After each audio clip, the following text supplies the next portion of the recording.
Welcome back.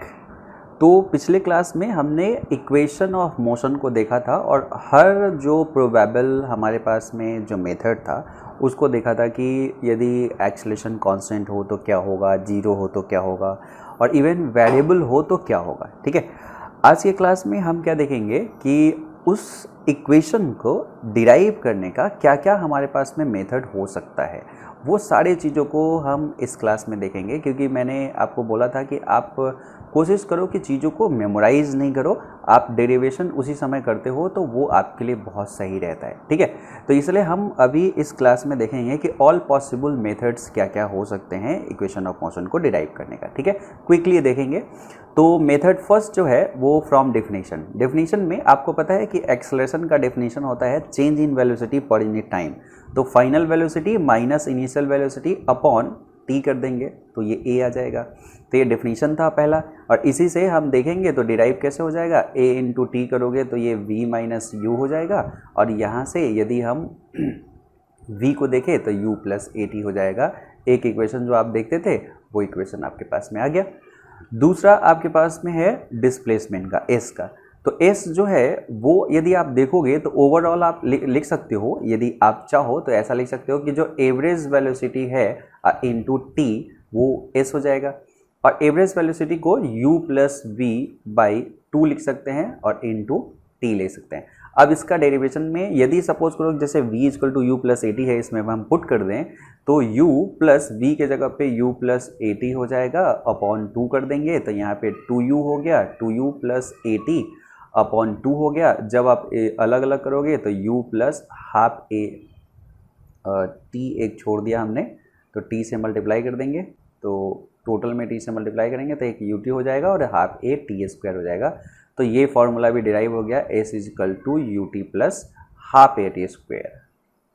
Quickly हम इसको कर लेंगे तो s बराबर U T plus half A T square यहाँ पे आ गया। ठीक है, और इसी चीज़ को हम यदि थोड़ा सा इसमें वो बदल देते तो यही चीज़ क्या आता उसको मैं बता देता हूँ कि सपोज करो कि यहाँ पे जो इस एक्सप्रेशन के बाद में हम ये चल देते कि s equal to u plus v by 2 तो है ही, और t को यहाँ से हम निकालते हैं, t को यहाँ ले जाएंगे तो a यहाँ पे आ जाएगा, तो इन दोनों का पोजीशन एक्सचेंज कर देंगे तो ये v minus u by a हो जाएगा, और इसको हम लिख सकते हैं v square minus u square upon 2a। तो ये चीज़ आपके पास में बन जाएगा v square minus u square बराबर 2as, तो या वी स्क्वायर बराबर यू स्क्वायर प्लस 2as। ये फॉर्मूला भी हमारे पास में डिराइव हो गया। ठीक है, तो एक हमारा मेथड था कि फ्रॉम डेफिनेशन हम इसको सॉल्व कर सकते हैं। ठीक है, दूसरा हमारा है कि हम चाहे तो इसको ग्राफ से सॉल्व कर सकते हैं। ठीक है, तो दूसरा हम इसको ग्राफ से सॉल्व करने की कोशिश करते हैं। यदि हम इसको ग्राफ से सॉल्व करें तो क्या आएगा। ठीक है, तो ग्राफ से सॉल्व करते हैं मेथड 2 में। आपको पता होगा कि यदि सपोज करो कि एक्सेलरेशन कांस्टेंट है और यदि मैं वेलोसिटी वर्सेस टाइम का ग्राफ बनाऊं जिसमें इनिशियल उसका वेलोसिटी जो था u था, तो स्ट्रेट लाइन बनना चाहिए। ऐसा क्यों? क्योंकि सबसे पहले हमने कहा था कि a यदि कांस्टेंट है तो उसी के लिए डिराइव कर रहे हैं। यहाँ पे देखो फॉर a कांस्टेंट हम डिराइव कर रहे हैं, तो a यदि कांस्टेंट है तो सीधा सा मतलब हो गया कि यदि slope of v versus t जो होना चाहिए वो क्या होना चाहिए, वो कांस्टेंट होना चाहिए। मतलब यदि हम dv बाई dt ऐसा करते हैं तो वो कांस्टेंट होना चाहिए। तो ये स्लोप कांस्टेंट रहेगा तभी ऐसा होगा ना, तो इसलिए यहाँ पे ये स्लोप कांस्टेंट है। लेट्स से कि इसमें कहा गया है कि ये फाइनली एक वेलोसिटी u को अटेन कर लेता है। ठीक है, तो एक सपोज करो कि ये फाइनली एक वेलोसिटी ये v को अटेन कर लेता है ऐसे जाते जाते इन टाइम t। एक तो ये ग्राफ ऐसा हो जाएगा vt ग्राफ, ये क्लियर हो गया। अब एक डेफिनेशन के अनुसार से आपको पता है कि यदि हम v को डिफाइन करते हैं तो वो होता है dx बाई dt, और यदि मैं इसमें v dt कर दूं तो उसको हम dx लिख सकते हैं। और इसका यदि ज्योमेट्रिकल मीनिंग निकालने की कोशिश करें कि इसका ज्योमेट्रिकल मीनिंग क्या है, तो this is nothing but area under we T curve. VT curve हो जाएगा, ये एरिया अंडर वीटी कर्व हो जाएगा। तो इस चीज़ को हम लेंगे, यहाँ पे वेलोसिटी वर्सेस टाइम ग्राफ दिया हुआ है, उसके अंदर एरिया लेंगे तो हमारे पास क्या आ जाएगा, dx का इंटीग्रेशन, और dx का इंटीग्रेशन क्या देगा, एक तरह से यदि हम पूरे डिस्प्लेसमेंट देगा s, हम इसको लिख सकते हैं। तो s जो होगा वो वीटी कर्व का एरिया होगा, ठीक है, और स्लोप जो होगा वो a होगा। तो आप मुझे यहाँ पे यदि हम इन सब चीज़ों को अब एक एक करके कैलकुलेट करने की कोशिश करें तो देखो कैसे ये आराम से निकल जाएगा। जैसे इसका यदि हमें स्लोप निकालना है तो हम एक ट्रायंगल बना सकते हैं यहाँ पे। यदि इसको एक राइट एंगल ट्रायंगल यदि हम यहाँ पे बनाते हैं तो ये जो साइड हो जाएगा ये कितना हो जाएगा, ये टोटल हाइट v है, यहाँ से लेके यहाँ तक का v है, और यहाँ से लेके यहाँ तक का u है।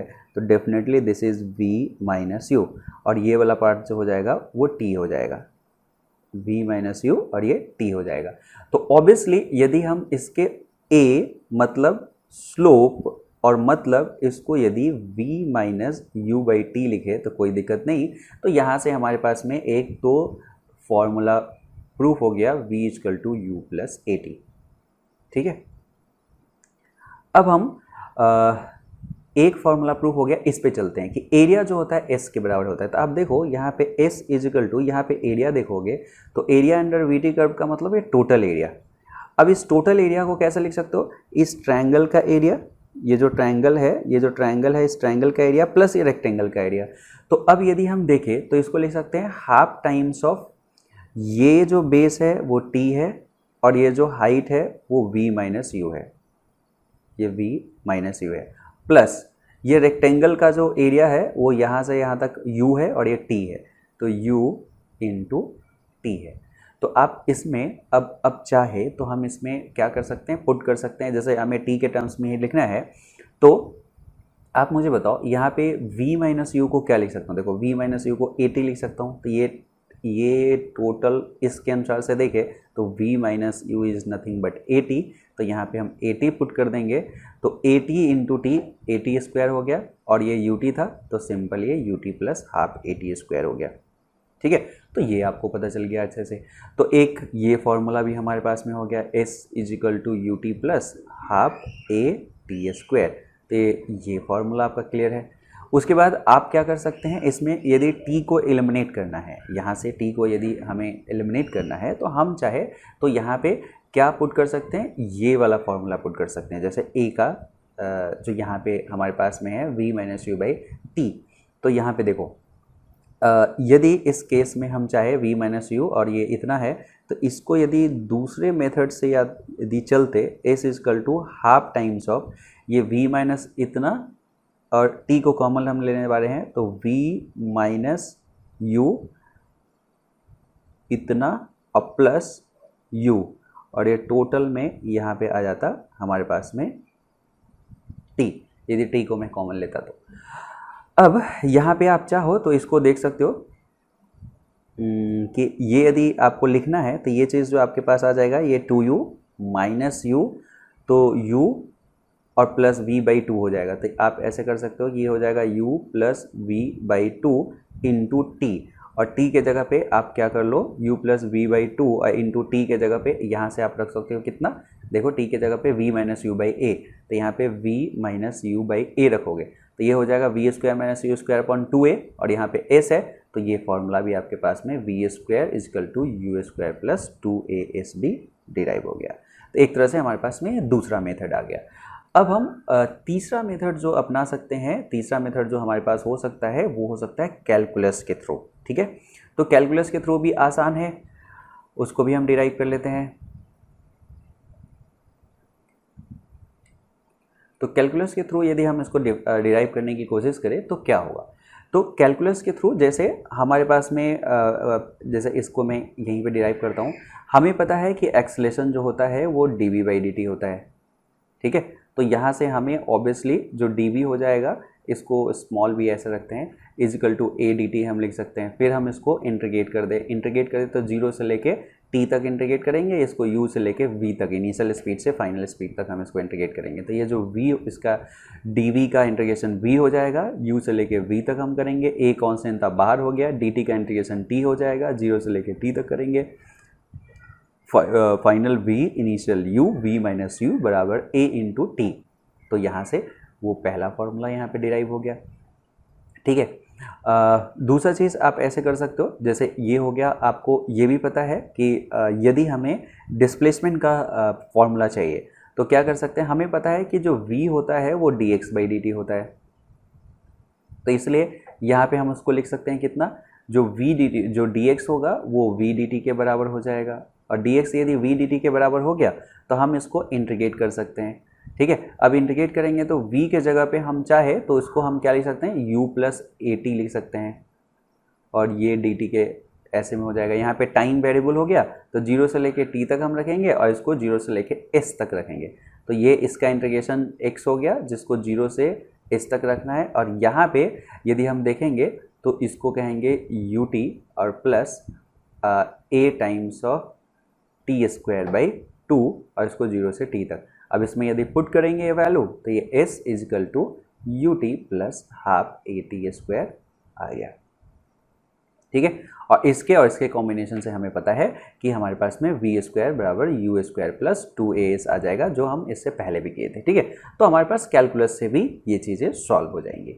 अब छोटा छोटा क्वेश्चंस मैं आपसे पूछता हूँ, वो चीज़ आप इसको डिराइव कर लो हल्का हल्का ये चीज़, क्योंकि हम डेरिवेशन पे फोकस करते हुए ये पूरे लेक्चर को बनाए हैं, तो आप उसको देख लो और उसके बाद हम एनसीईआरटी की लाइन बाय लाइन भी पढ़ लेंगे। ठीक है, तो यदि हम यहाँ पे देखें तो यदि कोई कहता है कि derive the equation s equal to vt minus half at², जैसा मैंने कहा था यहाँ पे एरो दिया गया है, एरो यदि आपने छोड़ दिया तो आपको पता ही है कि लीनियर मोशन में हम उसको छोड़ सकते हैं और प्लस माइनस हमारा डायरेक्शन को अडॉप्ट कर लेता है। तो ये सिंपली कह रहा है कि s इजिकल टू यदि vt minus half at² prove करना है तो क्या प्रूव कर सकते हो, तो हम कहेंगे यस। क्या क्या तरीका हो सकता है, आप जानते क्या हो, s बराबर ut प्लस हाफ at² जानते हो।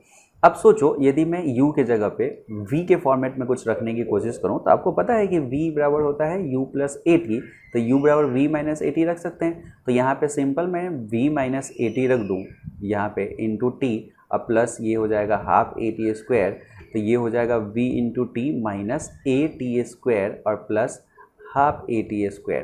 अब यहाँ पे देखो v इंटू टी हो गया और हाफ at² में से -1 at² करोगे तो माइनस हाफ at² बच जाएगा, s इक्वल टू इतना, ये प्रूफ हो गया। ऐसा है तो कोई कहता है डिराइव द इक्वेशन दिस, तो ये इक्वेशन को यहीं से डिराइव कर सकते हैं, यहीं से डिराइव कर सकते हैं। जैसे हमें मालूम क्या था, s इक्वल टू, यहीं से हम चाहे तो उसको डिराइव कर सकते हैं, तो यहाँ पे हम इसको भी उसी से डिराइव कर सकते हैं। जैसे s इक्वल टू हमारे पास में था ut प्लस हाफ at²। अब यदि आप सोचो तो हमें यदि ये चीज़ डिराइव करना है, हम कैसे कर सकते हैं, इसमें यदि आपके पास में सपोज करो कि इसमें से मैं t को बाहर लेता हूँ, या उससे बढ़िया है, जैसे आपको मैंने इसमें t को बाहर ले लो, देखो तो ये u plus half a into T हो जाएगा यदि मैं t को बाहर ले लिया तो। ठीक है, आपको एक इक्वेशन मालूम है v is equal to u plus at होता है। ठीक है, तो इसका मतलब जो at है उसके जगह पे हम क्या लिख सकते हैं, v माइनस यू लिख सकते हैं, तो ये हो गया u अब प्लस हाफ टाइम्स ऑफ, इसको हम कह सकते हैं कि ये क्या आ गया हमारे पास में at के जगह पे v माइनस यू, ये अंदर का ऐसा हो गया इंटू यहाँ पे t हो गया। तो आप इसको देखोगे तो ये हो गया 2u और plus v minus u by 2 into T, तो ये चीज़ हमारे पास में क्या हो जाएगा, u plus v by 2 into t बराबर s। तो ये फॉर्मूला भी हमारे पास में क्या हो गया, बन गया। तो इस डेरिवेशन को भी हम क्या कर सकते हैं, बना सकते हैं। क्लियर हो गया। ठीक है, अब यदि कहता है derive the equation v average बराबर v plus U by 2, obvious सी बात है दिस इज डिस्प्लेसमेंट, और ये जो टाइम है कॉमन है, यदि इस पर आप यहाँ पे रख दोगे तो ये जो भी चीज़ आएगा ये u प्लस वी बाई 2, और according to definition this is nothing but average velocity, तो एवरेज वेलोसिटी हो गया, डिराइव हो गया। तो ये भी कर सकते हो। सिर्फ जो एक्चुअली हमने यहाँ पे कंसंट्रेशन ये रखा है कि हम डेरिवेशन कर रहे हैं, तो उससे रिलेटेड जो भी चीज़ है मैं आपसे इसमें पूछ दे रहा हूँ। ठीक है, तो ये हमारे पास में जितने भी इक्वेशन ऑफ मोशन था उसका डेरिवेशन हमने कर लिया। ठीक है, आपके रेफरेंस के लिए यहाँ पे उसको मैंने एक ऐसे में सॉल्व कर दिया है, आप इसका स्क्रीन स्नैप लेके अपने कॉपी में लिख सकते हो, ये सब डेरिवेशन है। ठीक है, तो वो हमारे पास में हो गया। अब एक इम्पॉर्टेंट डेरिवेशन इसका आता है कि इसमें कहता है कि यदि डिस्प्लेसमेंट इन nth सेकेंड पूछना रहा तो क्या होगा, डिस्प्लेसमेंट इन nth सेकेंड। अब आप सोचो nth सेकेंड का मतलब क्या होगा। सबसे पहले यदि सपोज करो कि कोई चीज़ स्ट्रेट लाइन में मूव कर रही है, स्ट्रेट लाइन में मूव कर रही है, तो यदि हम देखेंगे सपोज करो कि यहाँ पे t इक्वल टू 0 था और यहाँ पे t इक्वल टू 1 है, तो इसको क्या कहेंगे, फर्स्ट सेकेंड कहेंगे। इसको क्या कहेंगे, ये फर्स्ट सेकेंड में कोई कितना डिस्टेंस ट्रेवल किया वो चीज़ हो जाएगा। सपोज करो कि t इक्वल टू 2 जो है यहाँ पे ऐसा आ जाता है, तो इसको इसमें जो डिस्टेंस ट्रेवल किया, ये इंटरवल को हम नाम देंगे कि ये सेकेंड है, ठीक है। उसी तरह से यदि हमारे पास में यहाँ पे t 3 हो जाता है, तो ये जो हो जाएगा ये हमारा थर्ड सेकेंड हो जाएगा, ठीक है। तो इस इंटरवल में कितना डिस्टेंस ट्रेवल किया है, सिर्फ हमारा मकसद जो है उसी को जानना है। इस वजह से हम क्या कर रहे हैं, यहाँ पे उसका एक फॉर्मूला निकालना है। तो एकदम इजी होगा। एक बार कलर में चेंज कर दूँ, ये चीज़ करना एकदम इजी रहेगा। आपको करना क्या है वो देखिए। तो जैसे देखो इस केस में यदि मैं मान लेता हूँ ऐसे ही कि ये इन जनरल nth सेकेंड है, इन जनरल nth है, तो ये n-1 होगा कि नहीं। और इसको हम क्या कहेंगे, इसको nth सेकेंड कहेंगे। फिर इसको क्या कहेंगे, nth सेकेंड कह देंगे।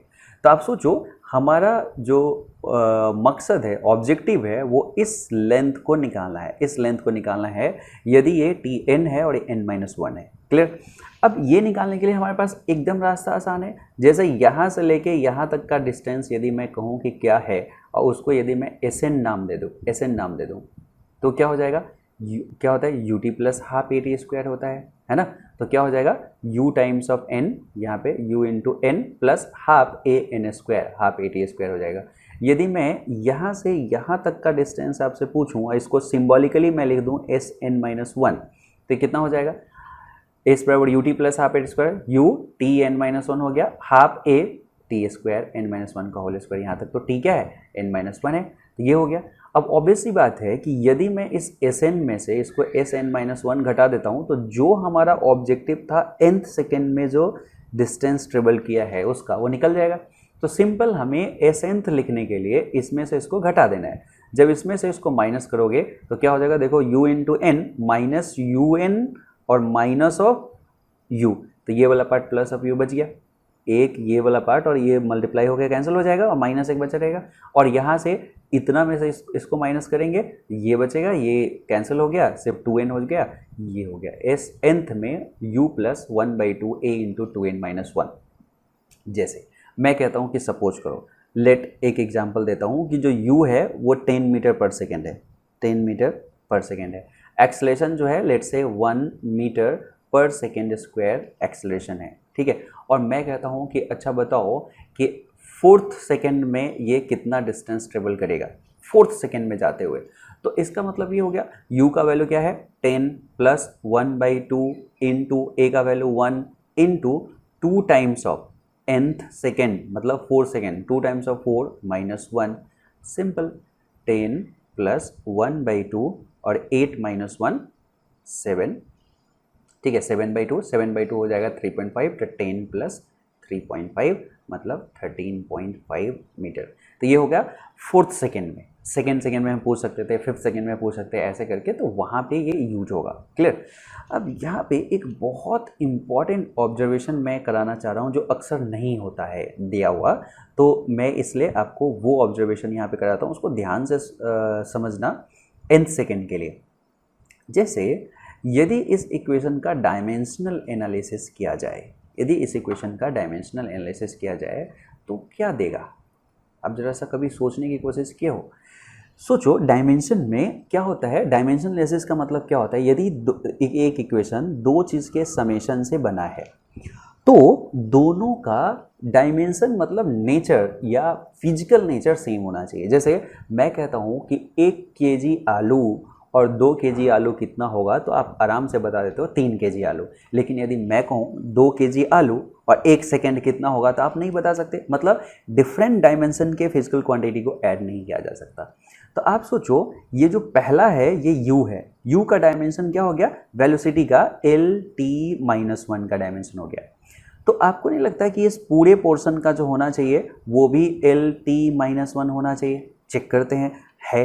देखो यहाँ पे एक्सेलरेशन है और यहाँ पे क्या है, 2 टाइम्स ऑफ एन है, टाइम है। तो टाइम से हमने इसमें एक्सेलरेशन में मल्टीप्लाई करेंगे तो क्या हो जाएगा, ऑब्वियसली टाइम से मल्टीप्लाई, एक्सेलरेशन होता है एल टी माइनस टू और इनटू टाइम से आप मल्टीप्लाई कर दिए तो एल टी माइनस वन आ गया, सेम वही डायमेंशन आ गया।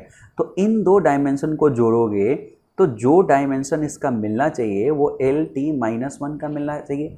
तो ये देखो, तो ये nth सेकेंड में जो डिस्टेंस ट्रेवल हम कर रहे हैं उसका डायमेंशन क्या है, वेलोसिटी का।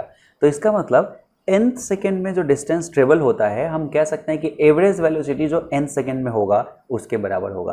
तो ये एक बहुत इंपॉर्टेंट हमारे पास में एक कंक्लूजन आया है। ऐसा कभी कभी ये पूछ सकता है, आप कहोगे, क्योंकि जैसे बोलचाल की भाषा में हमें क्या लगता है, हमें लगता है कि अच्छा nth सेकेंड में जो भी है वो क्या है, nth सेकेंड में यदि हम देखते हैं nth सेकेंड में हम डिस्प्लेसमेंट पूछ रहे हैं तो इसका मतलब क्या है, वो डिस्प्लेसमेंट का डायमेंशन होगा। बट इट्स नॉट ट्रू, वो किसका डायमेंशन है, एवरेज वेलोसिटी का। तो ये चीज़ ध्यान में रखें कि जो एसेंथ जो होता है represent average velocity in the nth second. ठीक है, अब हम क्या करते हैं, जो एनसीईआरटी ने इसी टॉपिक को डील किया है उसका लाइन बाय लाइन पढ़ लेते हैं, क्योंकि ये मेरा प्रॉमिस रहता है आपसे कि मैं एनसीईआरटी भी लाइन बाय लाइन आपको पढ़ाऊंगा, क्योंकि एनसीईआरटी की इंपॉर्टेंस को मैं बता चुका हूँ। और अलग से जो भी आपको नीट या आपके एडवांस तक के लेवल के लिए जो चीज़ चाहिए, या इवन आपको फिजिक्स जो एंजॉय करना है उसके लिए जो जो चीज़ चाहिए वो सारा चीज़ मैं ऐड करता हूँ। ठीक है, तो एक बार हम इसके लाइन बाय लाइन एनसीईआरटी को भी देख लेते हैं, जो बहुत आसान है, बस सिंबॉलिक चेंज होगा तो उसको ध्यान में रखना। जैसे इसने कहा 3.6 में for uniformly accelerated motion, uniformly accelerated motion का मतलब क्या होना चाहिए, ए जो है वो कांस्टेंट है। We can derive some simple equation that relates displacement, यहाँ डिस्प्लेसमेंट जैसे वहाँ पे एस था, यहाँ पे एक्स है, एक्स को time taken T, initial velocity v not, वहाँ u आप पढ़े हो v not, final velocity v and acceleration a। मतलब हम इसको इन सब चीज़ों को एक इक्वेशन के अंदर में बांध सकते हैं। ठीक है, यहाँ पे कहा कि equation 3.6 already obtain gives the relation between final and initial velocity, इतना फाइनल इनिशियल वेलोसिटी और एक्सेलरेशन के बीच में देता है। ये ऑलरेडी हम एक्सेलरेशन के डेफिनेशन से निकाल चुके हैं कि v equal to v naught plus A t हो जाएगा, क्योंकि यदि a को डिफाइन करते हैं तो final velocity minus initial velocity upon time होता है, तो वहीं से डिराइव हो गया।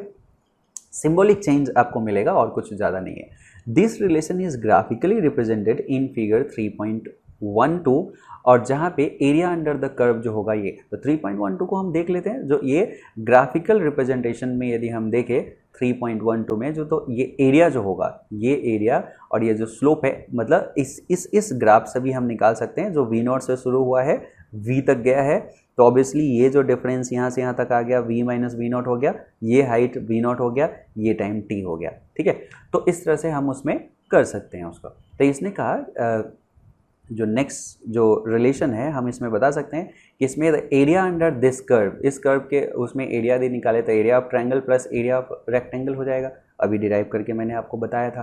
तो ऑब्वियस सी बात है कि यदि हम यहाँ पे देखें तो एरिया ऑफ ट्रायंगल मतलब ये एरिया प्लस एरिया ऑफ ये रेक्टेंगल ऐसे आ जाएगा। अब यदि हम इसको देखें तो 1/2 times of height into this base, तो 1/2 times of height into this base T हो गया, और प्लस इसका जो देखोगे तो v नॉट इंटू टी हो गया, तो ये चीज़ उसका एरिया हो जाएगा। इसको यदि हम इसको सॉल्व करें तो यहाँ पे जो सॉल्व करने के बाद ये आएगा 1/2 इतना plus v not into T, और v माइनस वी नॉट बराबर ए टी है, इसको हमने पुट कर दिया तो x बराबर half A T square plus we naught T आ गया, जो आप देखते हो s बराबर U T plus half A T square, तो कुछ और नहीं उसी का फॉर्मेट है।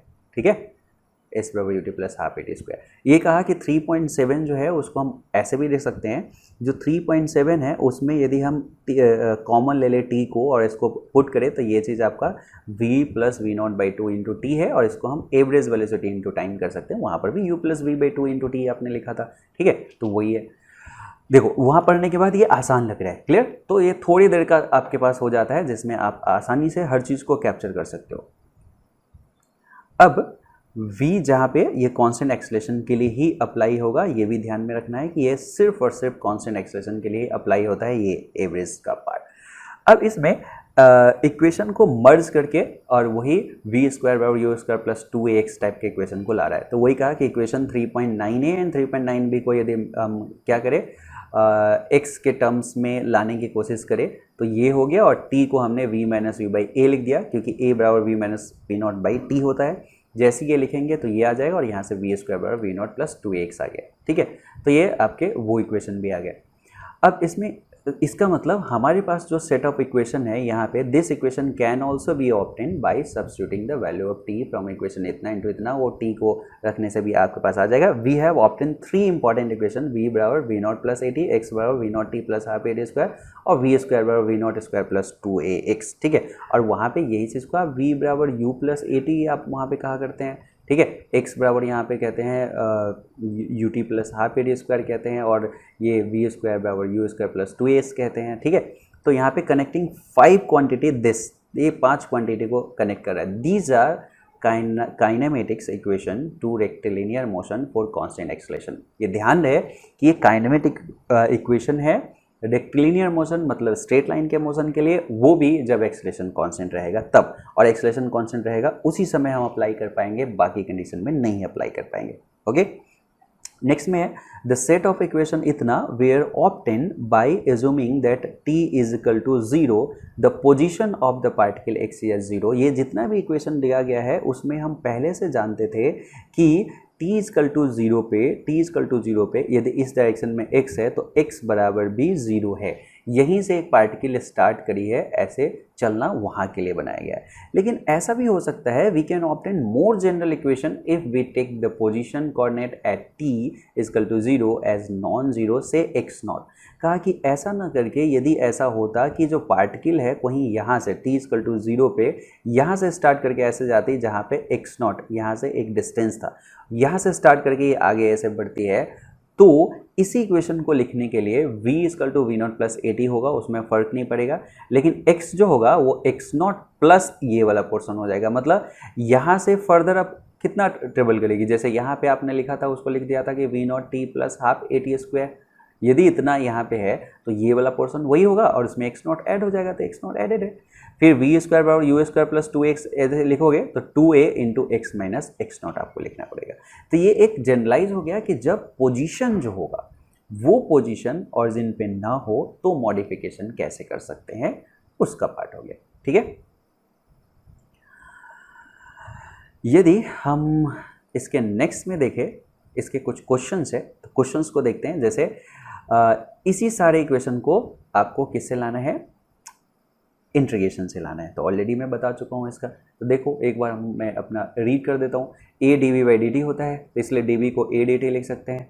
अब इसको इंटीग्रेट दोनों तरफ करेंगे तो यहाँ पे 0 से लेके t तक, और यहाँ पे इनिशियल v नॉट से लेके v तक ऐसा करेंगे। a कांस्टेंट है तो बाहर ले आएंगे, 0 से t तक इंटीग्रेशन करेंगे तो ये a t ही रह जाएगा, v माइनस वी नॉट रह जाएगा, v बराबर इतना हो जाएगा। सेकेंड में v बराबर dx बाई डी टी रखेंगे तो dx बराबर v dt हो जाएगा, और फिर dx को इंटीग्रेट करेंगे ऐसे करके तो x नॉट से x, 0 से t, तो दूसरा इक्वेशन हमारे पास में जो था वो निकल जाएगा। चाहे तो इसमें हम v के वैल्यू को v not plus A T put कर दें, है ना, तो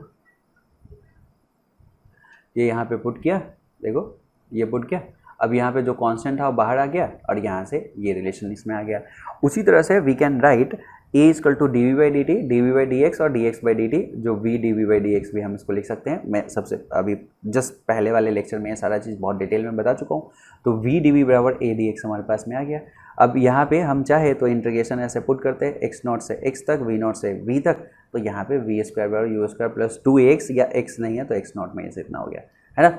the advantage of this method is that it can be use for the motion with non uniform acceleration also. मतलब ये रिजल्ट तो नहीं, बट ये जो मेथड है ये एक्सेलरेशन के वेरिएबल वैल्यू के लिए भी एप्लीकेबल है। बस वहाँ पे a बाहर नहीं आता, जैसे यहाँ पे इंटीग्रेशन, वहाँ पे इंटीग्रेशन उसके अंदर में करना रहता।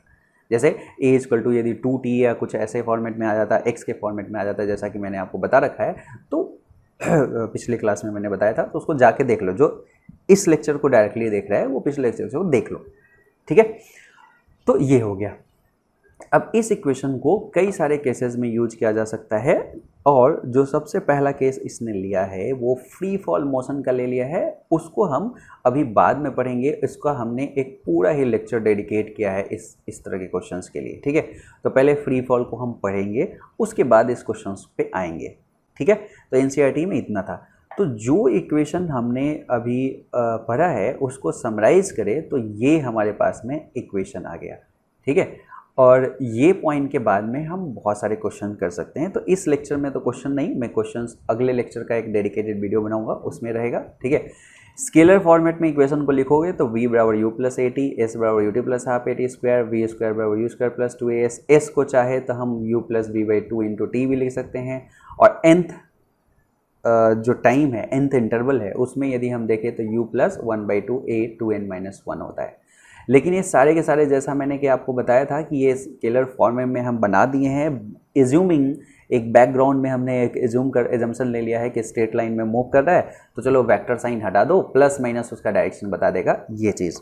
यहाँ पे चूंकि वेक्टर यदि लेते हैं तो ये v वेक्टर बराबर u vector plus a vector into t होगा, t स्केलर क्वांटिटी होता है, ठीक है। s बराबर U T plus half A T square ऐसे होगा, और v स्क्वायर बराबर यू स्क्वायर प्लस 2s में v square v dot v u square u dot u two a dot s इस फॉर्मेट में होता है। s u plus v by two into t होता है, S n u plus half a two n minus one होता है। ये vector form हो गया, ठीक है। तो हम अभी इसको चलो कुछ मिनट में और पढ़ा देता हूँ, लेकिन एक न्यूमेरिकल का एक अलग सा पूरा सा पोर्शन हम बनाएंगे, तो नेक्स्ट लेक्चर में ही बनाते हैं। जो न्यूमेरिकल हमें बनाना है एक डेडिकेटेड लेक्चर बनाते हैं जिसमें कई सारे डीप डाइव करके और इम्पॉर्टेंट क्वेश्चंस मैं आपको बताऊंगा, ठीक है। तो तब तक के लिए बाय।